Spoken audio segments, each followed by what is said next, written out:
एक आदमी को शेर की खाल मिली और उसने अपने ऊपर डालकर जानवरों के बादशाह का भेष बनाया। उस वक्त से उसने जंगल में फसाद मचाना शुरू किया और बेशुमार जानवरों का शिकार किया। उसे क्या पता था कि यमराज उसका इंतजार कर रहा है। ये कहानी 3000 साल पहले की है। एक घर वाले रात को सोने की हिम्मत नहीं करते थे। हर शाम से वे लकड़ी की डंडी लेकर अपने दरवाजे के सामने इधर उधर चलने लगते। थक जाते तो दरवाजे की दहलीज पर बैठ जाते। आदमी ने अभी अपना चश्मा लगाया ही था कि एक लोमड़ी ने उसे देख लिया। वो मुर्गी चोर का इंतजार कर रहा था। उसे क्या पता था कि वो सिर्फ एक लोमड़ी है। जब आदमी सो गया तो लोमड़ी आराम से उसकी तरफ बढ़ने लगी।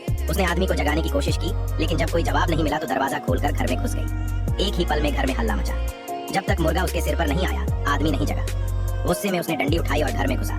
एक खराब लड़ाई के बाद आदमी लोमड़ी को पकड़ नहीं सका, बल्कि लोमड़ी सब कुछ खा पी कर भाग गई। उसने जल्दी से पीछा किया, लेकिन अपने ही घर वालों से बेइज्जत हुआ। दर्द बर्दाश्त करते हुए उसने रात भर मुर्गे का पीछा किया, लेकिन आधी रात गुजारने के बाद भी मुर्गा नहीं पकड़ा और खुद दरिया में गिर गया। सुबह परेशान हालत में वापस आया।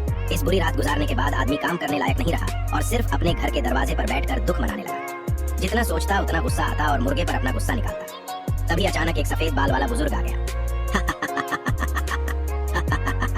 अब तो वो जंगली सुअर पर फंस गया था। सुअर के सिर को मजबूती से पकड़े हुए आखिर में खुद को पसीने में तर कर दिया। नाजुक वक्त में उसका बेटा और बुजुर्ग भी पहुंच गए। दोनों ने जंगली सुअर पर दोनों तरफ से हमला किया। जंगली सुअर डर कर कांपने लगा। बेटे ने मौका देखकर कांटा घुसा दिया। जब देखा कि जंगली सुअर मरने वाला है तो आदमी ने धीरे से टोपी उतारी। तीनों का मेल कमाल था। वो टोपी को देखकर सोचने लगा, सारी कामयाबी इस शेर की खाल की वजह से है। उस दिन के बाद उसने इस खाल को वाकई खजाना समझा।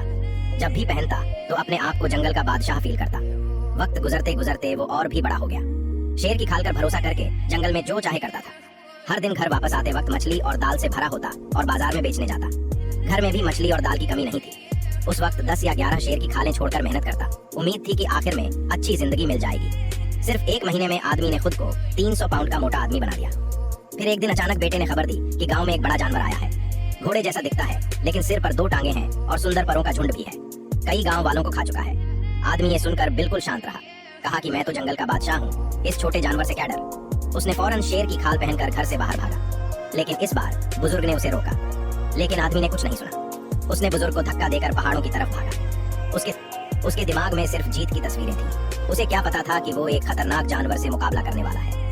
शेर को आते देखकर जानवर बहुत खुश हुआ, लेकिन शेर ने अपने पुराने तरीके इस्तेमाल किए। सोचा कि वो जानवर को डर से मार देगा। अचानक जानवर ने अपने सफेद परों का हुक्म दिया और एक ताकतवर तूफान आया, जिसने आदमी को जोर से पेड़ पर पटक दिया। अब आखिर में वो घबरा गया। फौरन अपने दांत निकाले और पेड़ के पीछे छुप गया। उम्मीद थी कि दहाड़ से जानवर को भगा देगा, लेकिन वो अभी 2 बार भी नहीं चिल्ला सका था कि एक और आवाज आई, जिसने पेड़ को टुकड़े टुकड़े कर दिया। इतना ही काफी नहीं था।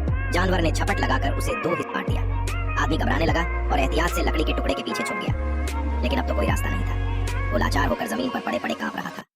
अब उसमें पहले जैसा रौब नहीं था। आदमी अभी संभला भी नहीं था कि जानवर ने अपना तेज सींग दिखाकर पेड़ की जड़ पर वार किया। लकड़ी का टुकड़ा जड़ से उखाड़ दिया गया। आदमी भी साथ में हवा में उछल गया। अगला लम्हा वो पीली मिट्टी के ढेर में गिर गया, जहां से निकल नहीं सका। जैसे ही शेर की खाल का एक टुकड़ा गिरा, वो हमेशा के लिए शेर की खाल के नीचे दब गया।